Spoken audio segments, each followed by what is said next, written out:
Welcome to a basic tips video brought to you by Aptus Treatment Centre.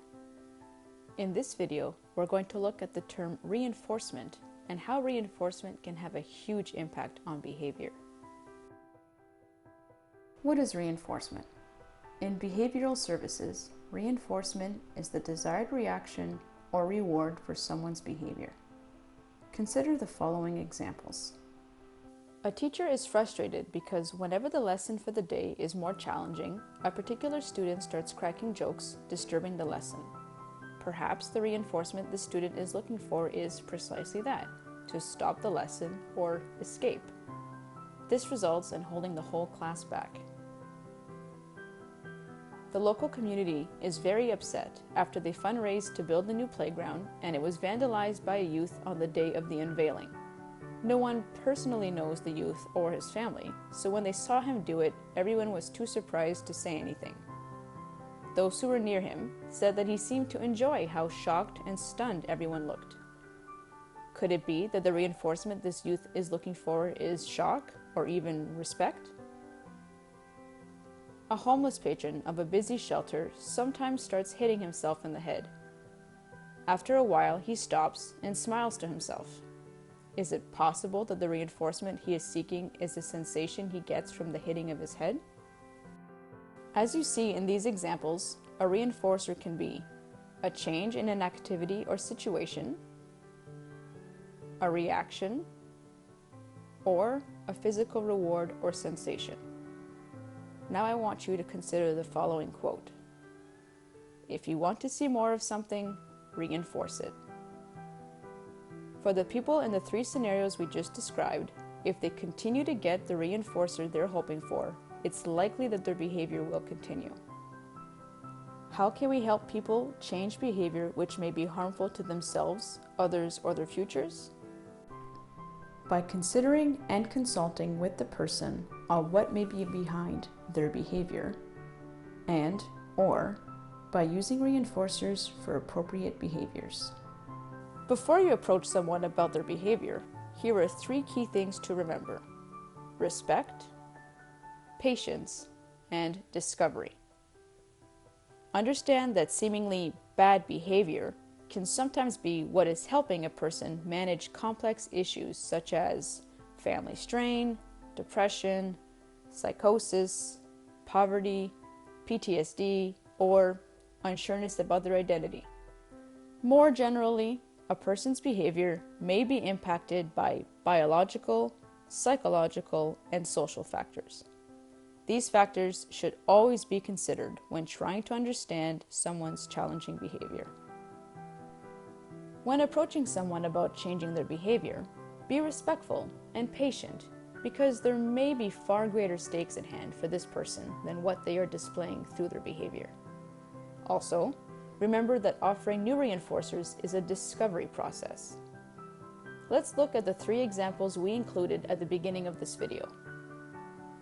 When speaking with a student disturbing class by making jokes, you might find out that she is actually looking for her preferred reinforcers, stopping the lesson, or escape, because she is struggling to keep up with the class. Or she may be telling jokes to get her favorite reinforcer, laughter and smiles, because she has a dream of being a comedian.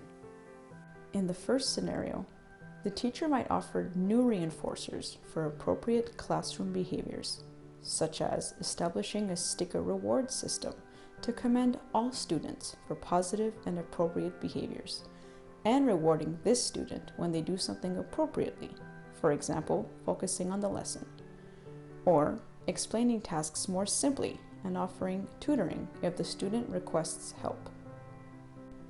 In the second scenario, the teacher could encourage the student to start a virtual comedy club after school with the teacher's participation, or teachers could organize a virtual talent show for the whole school. By using these new reinforcers, the students' needs are being met and the classroom can be conducted more effectively for all students. When speaking with the youth who vandalized the playground, you may find out that his family life has been increasingly stressful due to his father returning from deployment with PTSD. The vandalizing was a way of seeking attention and a cry for help. Or you might learn that the youth, like many others, is upset about issues occurring in his community or the country and wanted to find a way to speak out.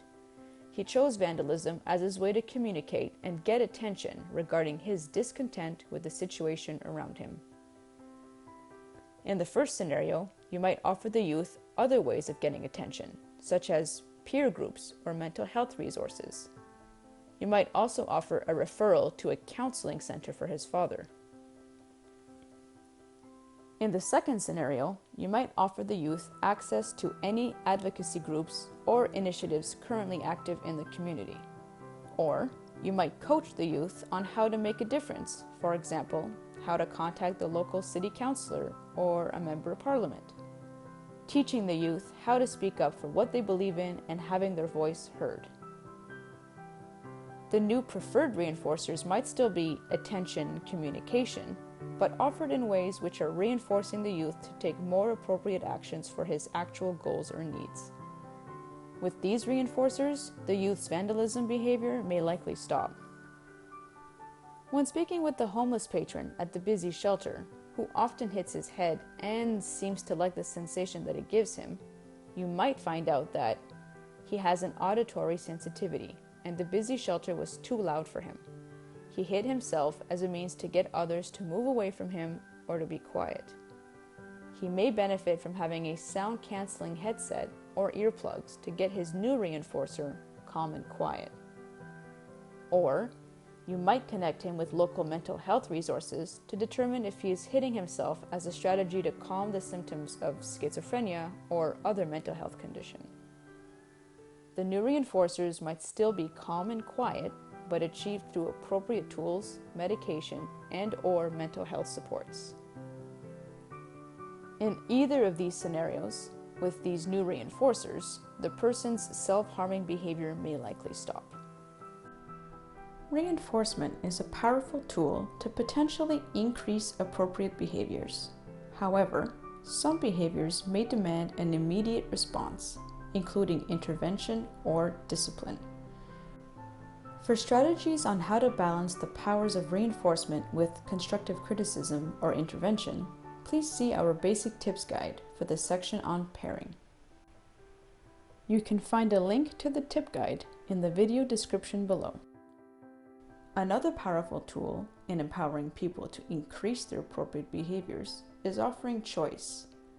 Please watch our video on the power of choice to learn more. If you plan to use rewards as a form of reinforcement for positive behavior, here are 2 key tips. 1. Is it immediate? Ideally, you are providing the reward directly following the new desired behavior. 2. Is it frequent? If possible, try to provide the reward frequently at the beginning of learning a new skill or routine. Now it's your turn to try using reinforcers effectively in your workplace or with your family. Remember the top tips about reinforcers. Remember to approach someone with respect and patience regarding changes in behavior because their situation may be complex. Have an open mind to discover together the best way to change behaviors which might be harmful or disruptive. We covered many topics in this video, so feel free to rewatch as many times as you need. We hope you found this introductory video on reinforcement useful. Please share any of our videos if you feel they are helpful. Thanks for watching.